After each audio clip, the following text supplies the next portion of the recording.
Take two. Two takes. How you doing? I'm Bill DeWeese, professional voice talent, voiceover coach, voiceover demo producer. And if you followed my channel for any length of time, and by the way, this channel has over 1,300 videos, all created to help you make money, make more money in voiceover. You probably heard me talk about the importance of giving multiple takes in an audition. And there's videos in the channel you can go back and take a look at where I not only talk about the fact that you need to do it, but how to do it strategically to help increase your odds of winning an audition. But something, and maybe I'm just kind of slow on the uptake here, but something I really didn't think about for a number of years earlier on in my career was about multiple takes for actual projects that are self-directed. Now, and it stands to reason if you ever do a directed session, those of you who have done directed sessions, a lot of you have, some of you have done hundreds, maybe like me have done thousands of directed sessions. You realize that it's not a one and done where they say read it and then you read it and you're done. Now that's happened to me maybe twice, maybe three times most over the course of my 17-year career, which I was shocked. But usually it's okay, let's try this. All right, well, let's try this. So now let's take this line and try this. Give me three options on this, and so on and so forth. And then the client will take it and they'll go back to the studio and then they'll kind of cobble it together, taking the parts they like, taking out the parts they don't, etc. So it only stands to reason that a client might like to have some options when it comes to an actual project they give you. But a couple of things to keep in mind is that the shorter the project is, the more likely I am to do multiple takes. So what really got me thinking about this is I just finished work on a 5-minute information marketing, direct marketing, like TV ad. And I did two options on it. One was a little higher energy than the other, just to give them something to choose from, or maybe they like a line from this and a line from that.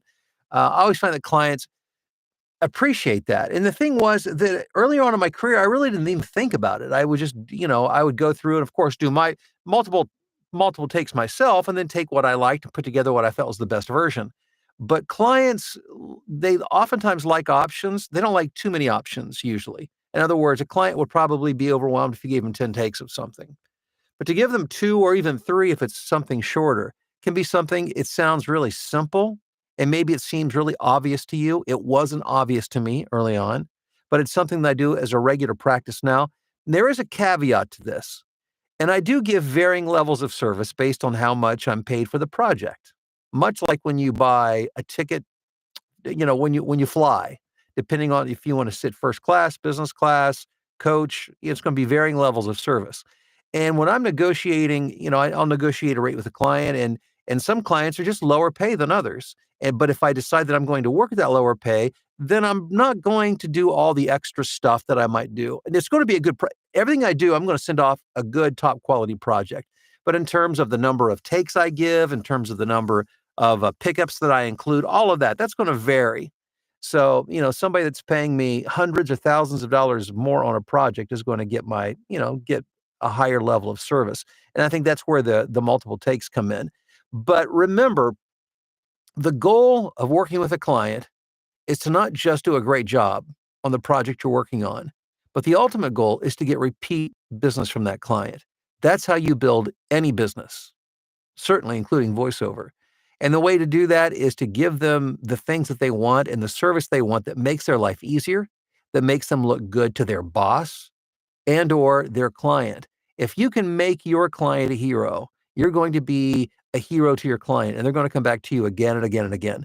And doing multiple takes of a final project is just one small, well, wouldn't even say it's small. It could be a huge deal to the client.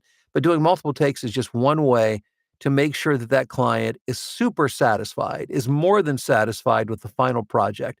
And at the very least, even if they come back, like for instance, last night, I finished up a second take I finished up the two takes on the project, sent it out. And they had come back and they had a change on like the way I did one line.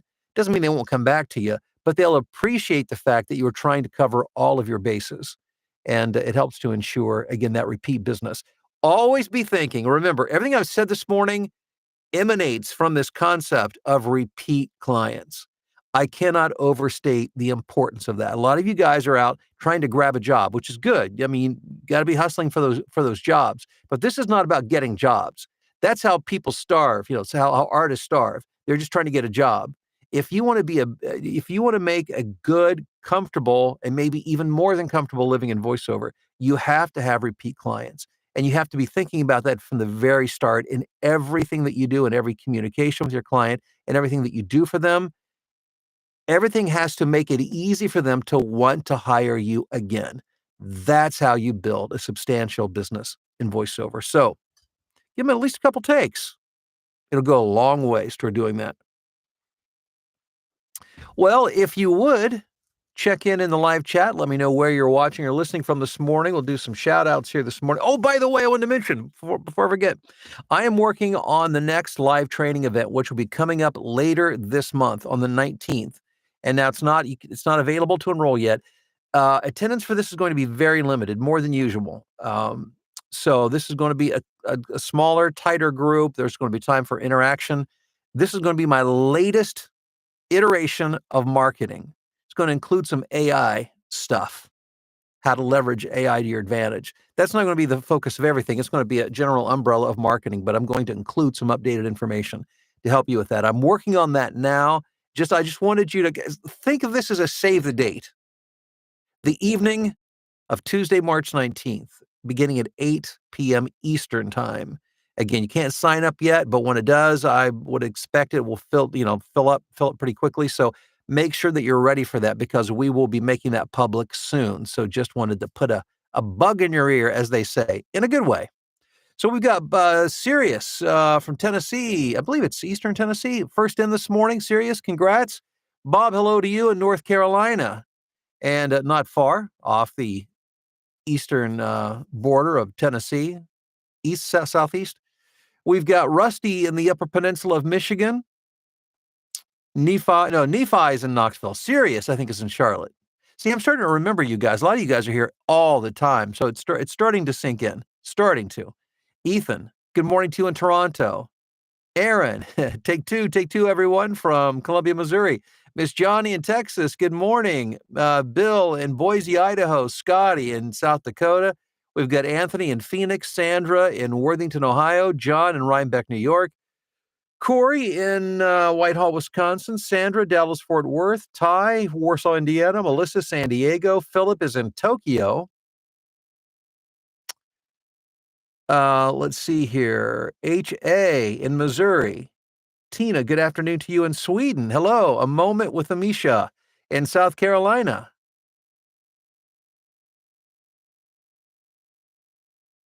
Let's see here. I've had to do it myself. I'm very critical about how I sound for a recording. If I don't feel moved by my recording, I could be there for hours. Yeah, that's a whole other topic, but that's one of the things that you really have to, and I hear what you're saying. You certainly want to feel good about it. But what I find, especially people who are newer in voiceover, tend to be hypercritical of themselves, and they will spend an inordinate amount of time recording and editing a project, which will keep you from it keeps you from doing your best work, number one, because you get too much into your head. Number two, it limits the volume of work that you can do to grow your business. But again, that's a discussion. We can circle around back to that another time.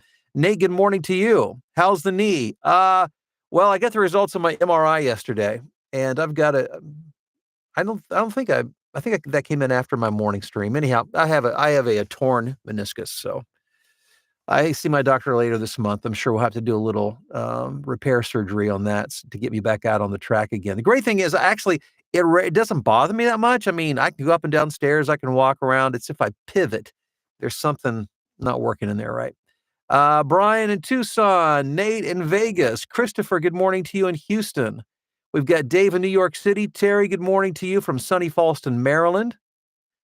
Austin, Texas in the house this morning. I just started my new job yesterday, not VO, unfortunately, still struggling with getting started. And I also married last week. Here's to a great 2024. Some wedding bells there for you. Congrats. That's awesome. Wish you all the best. Christine, hello from Chicagoland. It's been a while since I made it live. Happy to make it today. Christine, we're glad to have you here. A fellow Chicagolander. GS in Longview, Washington. Hey, Theo, here's another fellow Chicagolander. Happy Take Two Thursday. Forget Throwback Thursday. This is Take Two Thursday. I love it. To all from the kitchen table in the lovely Chicago burbs.